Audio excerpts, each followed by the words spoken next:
Hello, hey everyone. Welcome back to Boss Chick Testimonies. Today's episode is very special because today is my birthday. So today is a birthday special episode. So instead of diving into super heavy topics today, we're going to be celebrating life, growth, and another year around the sun. All right. Today is March 12th, and I have been on this earth for 47 years. How about that?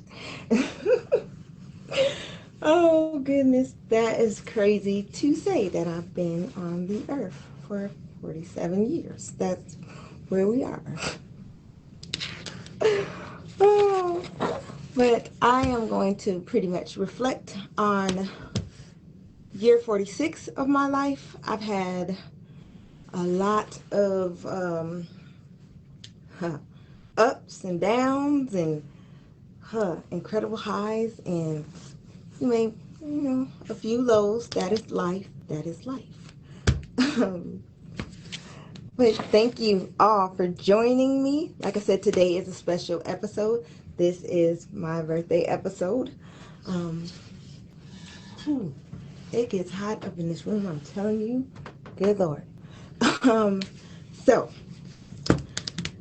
some things. So, year 46. Year 46 was something. I tell you. It started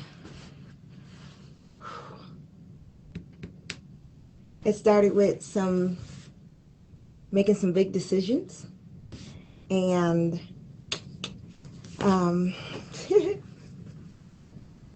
one in particular affected not just my life, but the lives of my family. And I got tissue. I'm a big crybaby. So, just a trigger warning. This part of the podcast is going to be very personal. It is going to be very raw.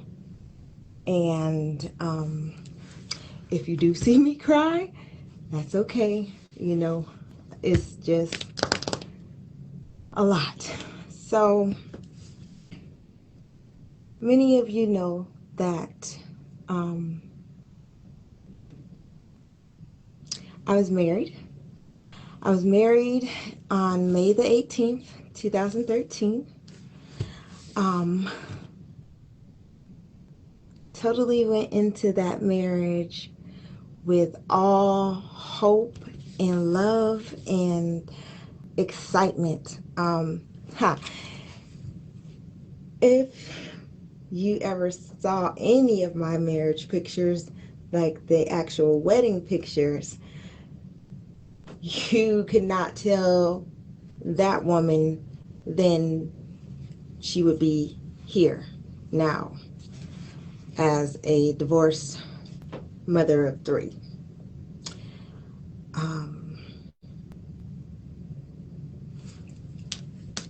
Marriage takes 2 people to get into, to fall in love, to cultivate that marriage, and it also takes 2 people to completely mess it up and ruin it. This is not, it's definitely not a one-sided thing.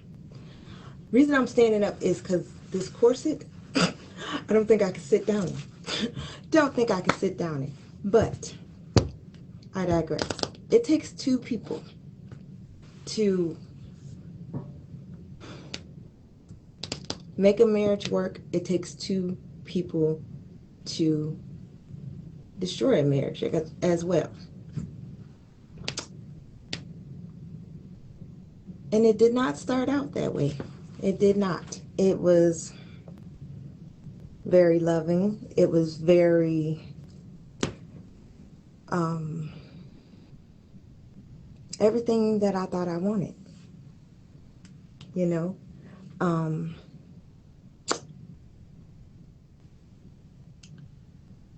but as most of y'all know, I was diagnosed with major depressive disorder. And I started real treatment on that in 2010. And then I got married 3 years later, thinking that I had worked through most of my trauma. Little did I know that the pressures of marriage and learning a new person, learning myself.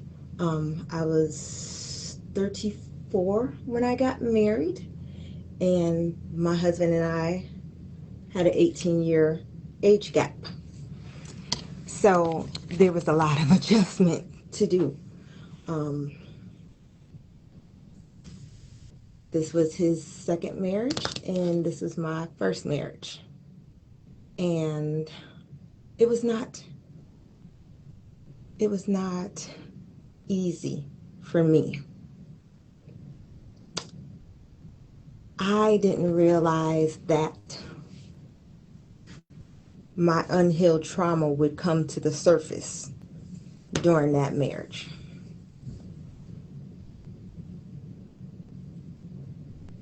It was hard. It was hard on me.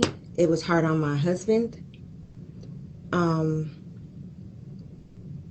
He literally did not know what to do because the depression hit so severely to the point that I was hospitalized several times, even to the point that I was in a straitjacket. I was angry. Hi, Mom. Thank you. I was angry. And when you're in a marriage, you're going to your spouse takes the brunt of it, you know. And those definitely were my flaws. He had his flaws too. Like I said, with the 18-year gap, sometimes I felt like he didn't talk to me as a wife. He talked to me like I was one of the children. And for a person like me, with the personality I have, that didn't sit very well. And it didn't at all. I'm very sensitive. So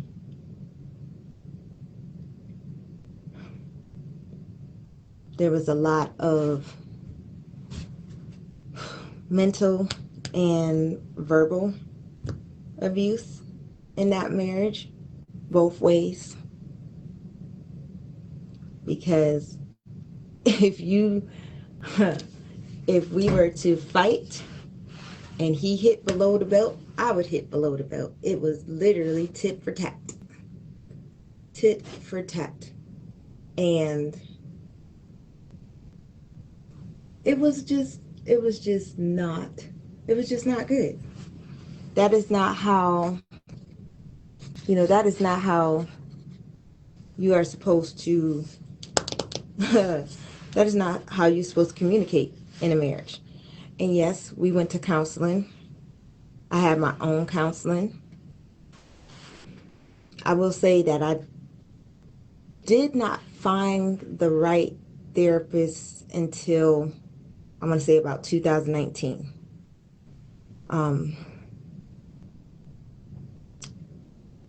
But in 2014, I was hospitalized, and it was a pretty severe inpatient psych ward hospitalization, to the point that I was in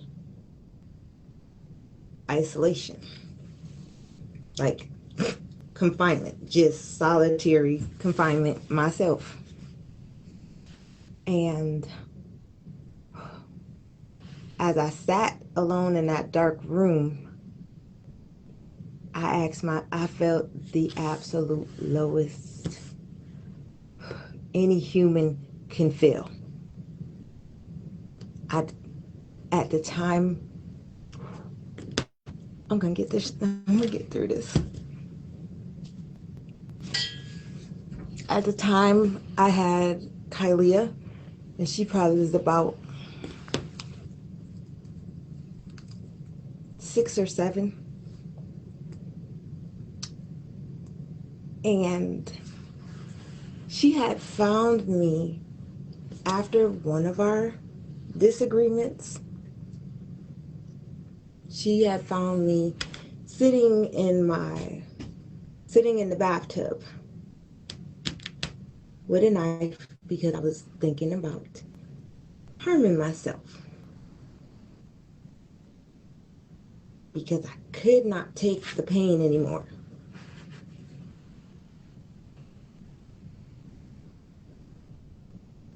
And as I think about that, this beautiful little girl at 7 years old started to sing gospel songs to get me to um, just to bring her mother back. And that was tough.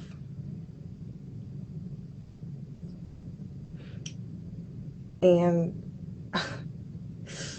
whew, that was definitely tough. And I really hate that she had to experience that.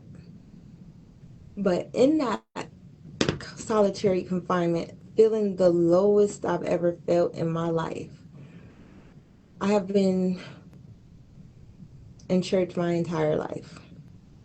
Since before I could even talk. That is all I know. That's all I've ever known. And you probably think, well, if you know God and you know you have faith and you are, one second, y'all.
Hello? Can somebody gotta tell me if y'all can hear me or not.